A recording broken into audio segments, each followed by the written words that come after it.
The Radeon HD 7770, a card that I have quite a bit of a history with.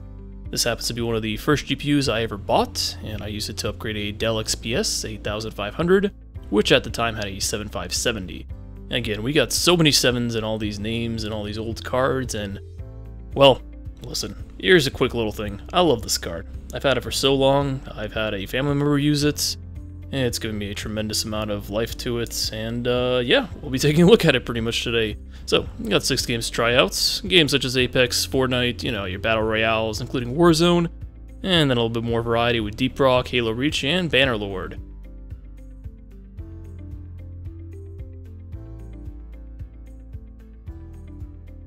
Anyways guys, this is the 1GB version of the card.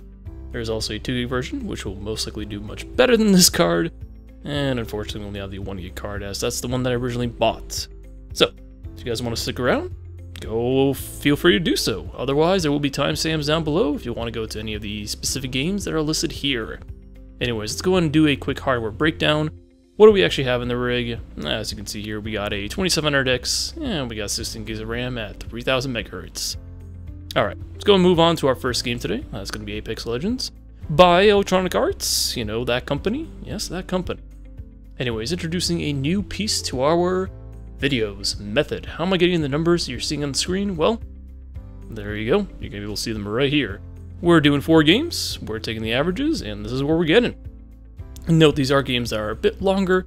Any short games I try to basically not include. Games where I just dropped and died instantly are not going to be included because there's not a lot of info coming from those. Otherwise, how did it perform though? Well, it did a pretty good job actually. Look at that, 60 FPS or so. I mean, come on, that's not that bad. The 1% and the 0.1% though, they weren't cutting it that well, unfortunately. So it's not the smoothest experience, but a very playable experience nonetheless. Moving on to our raw footage. Let's get rid of that X264 stuff in OBS. Let's just see how it is through a Canon G7X. Not like the human eye, but it's a sensor that can do a pretty good job at showing you how it actually looks. Anyways, as you can see here, it's not exactly hitting 60, but most of the time it's going to be bouncing around 60, so a little bit under, a little bit above.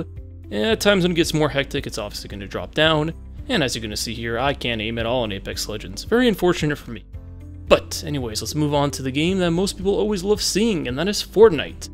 And how are we testing out Fortnite? Well, we're doing Team Rumbles, we're doing 2 games at 1080p, and moving on to 720p, we're also doing 2 games with that resolution. How well did it perform? Well, as you're seeing here, that's the averages we got from those matches, and it was pretty decent. Again, above 60, as we saw with Apex. Not a perfect experience, due to the 0.1% and the 1%, so you're not always going to be at 60 or above, but you'll be hovering around there, thankfully. And overall, I mean, hey, listen. My personal opinion when I was playing it, it was highly playable for me. I've had this card forever, and just seeing how it's aged, it's done a decent job. As long as you drop down to 720p, as we'll look a little bit further in the video, you're going to have a great time. Again, just going out the raw footage here, I mean, come on, look. Indoors, you're getting a great frame rate. In fact, if you got a 75Hz monitor, and you got this card, you could be playing at 1080p Fortnite and, you know, meeting your refresh rate for the most part, as long as you're indoors. Anyways, as I mentioned previously, moving down to 720p gives us a much better experience. I mean, we're talking about something that is a massive improvement here. A massive improvement, might add. Now, in some cases, you might want to go lower than 720p. As you'll see later in the video, there is a game where I had to go lower than 720p to actually achieve something that was playable. Unfortunately, that might be the case in the future. There is only so much of a point where you can lower the resolution. Though, if I remember in the 6450 video, I was able to lower it down to something like a 72p resolution in PUBG, so that is something to consider for the future. If you ever want to play at a low resolution like that, you could in some games, if they let you. Anyways, as I was saying previously, 720p on the camera right here, just giving you the raw. Basically what I was saying here, it's fairly decent. Again, not perfect, but a very fun experience. Moving on to Deep Rock Galactic. Now this is a game that basically just recently hit its 1.0 release. Now are we testing it? Well, in the first mission, we're doing more of a closed-off small cave system, I hope I said that right. And in the second mission, we're doing more of an open area. So we got both sides of the extreme there. We got the closed-off area, the small area, and we got the big open area. And here's our average. Look at that, we're over 100. And in fact, I mean, it's not perfect, but for the most part, it's a very smooth experience. And I'd recommend, you know, if you can, please stay at 720p. I mean, you could do at 1080p, but as I found on the Space Rig, which is the hub world for Deep Rock, it doesn't tend to be that smooth. In fact, there's a bit of an issue, especially in open areas at 1080p, whereas 720p for the most part alleviates that issue. Now, as you can see right over here, I mean, look at that. More of a closed off area, the FPS was higher. Anyways, moving on, Halo Reach. Halo Reach, I remember playing this on 360. Anyways, how are we benchmarking this? Alright, we got the first mission, which is basically the first mission of the game. Technically the second one, I think, because the first mission is more of a cutscene than anything else. And we also got the last mission of the game, not the one where you're doing the final stand, more of where you're basically just trying to get onto the Pillar of Autumn, if I remember the ship's name correctly. Anyways, going from 360 to PC and Halo Reach, how does it play, how does it do? Well, at 1080p with the performance settings, it did a fairly good job. In fact, I mean, listen, it's a 360 game after all. It does have a bit of a... There is a lot of improvements that have been made, going from 360 to PC, but is that a good experience? Yeah, I found it to be very playable. Again, I mean, you can see for yourselves right here. I'll pop in the raw footage any moment now, and here it is. It's fairly decent. I mean, look at that. Is it a perfect frame rate? No, it's not, but it is above 60 for the most part, and a good experience anyways. And hopefully Halo 3 will come out one day. I'm hoping. Still waiting for Halo 3. I saw Halo 2 Anniversary is out, but not Halo 3, which personally is my favorite. I don't know about you guys. I've always enjoyed Halo. Always had a fun time with it. Halo Reach was a fun one too, but I want Halo 3 personally. Why are we discussing what Halo I want? I don't know. Anyways, let's go ahead and move on to our next game. That is going to be Bannerlord. After all these years, it's finally out. And it's funny because I used to play a lot of Warband on the card originally, and now we have Bannerlord. Anyways, how are we actually getting our numbers? Well, we've got two different scenarios. Test them out at 1080p and 720p. That's the map we're doing. Each side has about 75 people on it, so 75 per team. And what was it going to add there? Oh, it's Siege. That's right. It's the Siege game mode. I believe that's the name of the mode, and at 1080p, was it that great? No. And as you can see here, with the recording going on, the FPS does drop pretty bad, actually. In a more closed-off area like we're seeing right here, the FPS does tend to rebound a bit, but again, it's not exactly a great experience. And also don't know, the AI is pretty interesting in this game. Yeah, you can mess with it quite a bit, but that's how it is. Also, surprisingly, for something that's not that graphically, you know, good looking, it actually is a tough game to run. Though it is in early access. Please note that. So maybe in the future, the full game will run better. Maybe something we gotta revisit in the future. We'll see. Alright, let's go ahead and move on to the actual raw footage. How are we seeing it? What am I seeing? This is what I'm seeing. Again, not perfect, a bit more of an open area, so giving you a better example of what we're getting, so it is playable at 1080p, but I personally wouldn't recommend. And there come my men. They're coming to try and take down that wall. Or the gate. Sorry, the gate there. Fortunately, I'm dead. Why? I'm not a great Bannerlord. As you can see here, I spend most of my time messing with the AI. In fact, was I ever good? Wait, no, this isn't Bannerlord, this is... Wait. No, this is Bannerlord. I keep getting my Mountain Blades confused. Alright, how about 720p? What we get? Again, significant improvement for the most part, guys. It's a card that you're going to want to stick to 720p. And it's also only got a gig of VRAM. Most games nowadays are going to exceed that pretty quickly, even at 720p.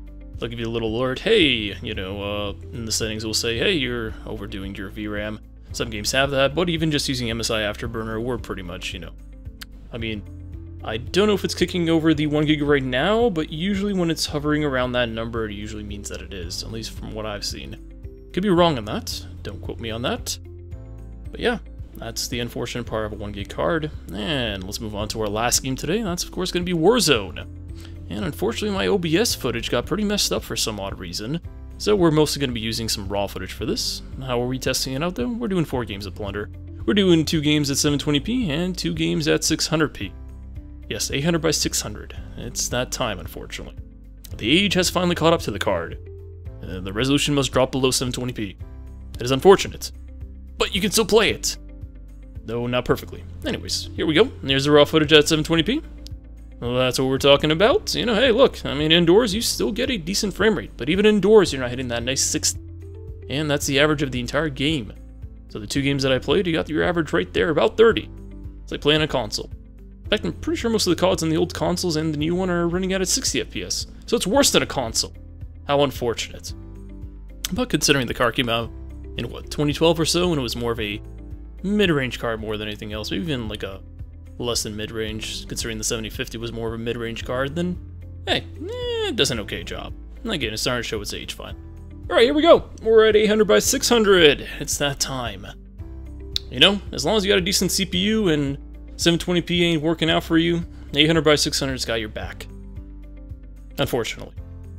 And if anything, you can go lower than that. Maybe. Some games will let you, some games won't. Maybe you can tweak with the file. You can try your best. But again, much better. And indoors, we're above 60. Stay indoors, kids. You'll be above 60. Otherwise, the average from the two games is about 44. And again, the rest of the numbers weren't looking that pretty. It was doable. Would I have a outstanding time playing this? I don't know. If I was with friends, definitely. Though if I was sniping from a building like this, I would not have a fun time. That frame rate is not something I would consider great. It's something like a PS2. Remember those old PS2 games that had terrible FPS? Maybe you had a PS2, or maybe you didn't. Either way, some games had terrible frame rates. Alright, and for the last part, I'm just going to do a little overclock on it. And this is the personal overclock I used to have about 8 years ago on the card. I know it's stable to this day because it's the overclock I had for a year. Alright. And look at that. There is a decent performance improvement, actually. In fact, much more than I expected. So yeah, you could overclock the card and get a much better frame rate. It's still not perfect. It's still not going to stay steady above 60, especially when you're outside. But it's going to give you a...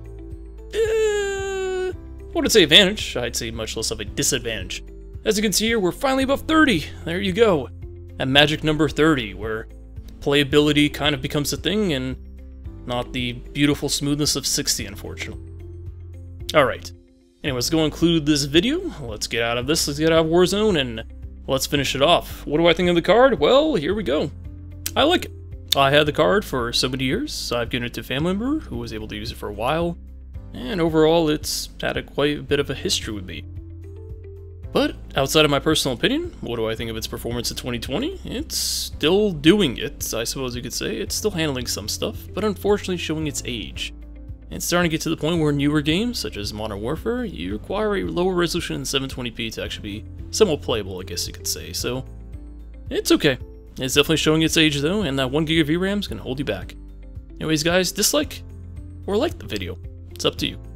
Take care. Have a good day.